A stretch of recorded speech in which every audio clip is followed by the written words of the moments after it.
Assalamualaikum warahmatullahi wabarakatuh. Salam sejahtera, sejawat sekalian. Saya Hasbullah Tabrani, Guru Besar Universitas Indonesia dalam bidang jaminan kesehatan, kebijakan kesehatan, dan sistem kesehatan di berbagai negara. Pada kesempatan kali ini, saya ingin memberikan sedikit pencerahan tentang jaminan kesehatan nasional. Saya sudah tulis di buku saya JKN, kalau ada yang sudah baca, alhamdulillah. Kalau yang belum baca, insya Allah dalam waktu 5-6 menit ini, kita bisa memahamin apa sebenarnya JKN itu. JKN atau Jaminan Kesehatan Nasional bertujuan agar semua pasien, semua penduduk Indonesia dapat memperoleh layanan kesehatan, layanan medis sesuai kebutuhan medisnya, terlepas dari kemampuan ekonominya. Kalau ini sudah terwujud, insya Allah 2019 targetnya, maka kita sebagai dokter akan bisa menjalankan sumpah dokter dengan sebaik-baiknya. Yaitu, kita mengutamakan kepentingan pasien. Karena tidak ada lagi hambatan bagi pasien untuk mendapatkan obat yang dibutuhkan, karena dijamin. Dalam JKN, kita merancang sistem di mana semua peserta JKN yang ingin mendapatkan pengobatan, yang perlu mendapatkan pengobatan spesialis, harus ke dokter umum, dokter praktek umum, dokter primer. Dengan desain ini, maka insya Allah yang selama ini dokter umum tidak mendapat bagian yang memadai akan mendapat penguatan. Sehingga kita bisa lebih memberikan jaminan kesehatan secara efisien.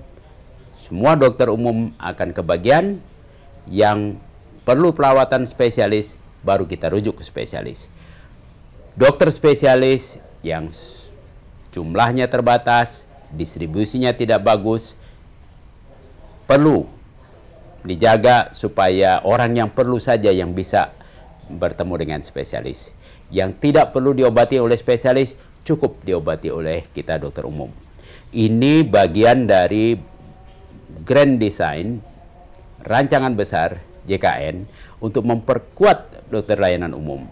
Sehingga kita harapkan di masa depan, dokter praktek umum, sebagaimana terjadi di Inggris, dokter praktek umum GV Van Holder mempunyai penghasilan paling tidak sama dengan spesialis. Karena apa? Karena dijamin semua dokter praktek umum yang terpilih atau dipilih oleh peserta mendapat bayaran di muka yang kita sebut kapitasi. Problem yang ada sekarang, akar masalahnya cuma satu, yaitu iuran terlalu kecil, dan karenanya bayaran ke dokter, bayaran kapitasi yang sekarang 8.000 itu terlalu kecil. Idealnya 25-25.000 per orang per bulan.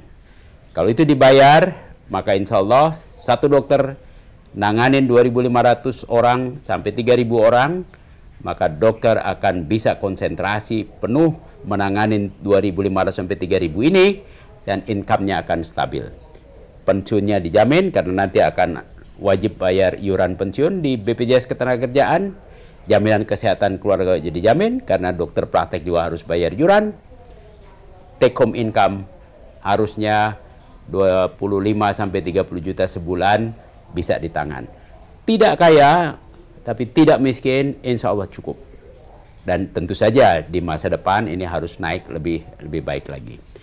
Nah, masalahnya sekarang adalah bayaran kapitasi dan distribusi peserta pada bayaran kapitasi yang belum fair. BPJS menempatkan peserta di beberapa puskesmas terlalu banyak. Sistem yang kita gunakan dalam JKN adalah peserta memilih dokternya. Tidak harus ke puskesmas, tidak harus ke dokter praktek, tidak harus ke klinik, tapi dia pilih mau kemana dia. Dalam 3 bulan dia boleh pindah. Ini yang lemah sekarang, karena tidak diinformasikan bahwa peserta boleh memilih dokter. Apa artinya, saudara? Kalau peserta memilih dokter, maka kita dokter praktek umum akan ditantang untuk melayani sebaik-baiknya. Kalau kita melayani dengan baik, resep kita baik, obat yang kita berikan baik, muka kita ramah, insya Allah banyak yang memilih kita. Tapi kalau kita tidak baik, maka peserta akan pindah ke sejawat yang lain. Ini kompetisi, dan tidak perlu takut kompetisi, karena kompetisi adalah sebuah syarat untuk kemajuan kita di masa depan. Kalau Anda yang beragama Islam, jangan lupa Al-Quran mengajarkan berlomba-lombalah kamu dalam kebaikan. Fastabiqu bil khairat. Itu kompetisi, itu persaingan. Jadi jangan takut dengan persaingan. Kita dulu bersaing menyisihkan mungkin 100-200 juta saudara kita pada waktu kita mau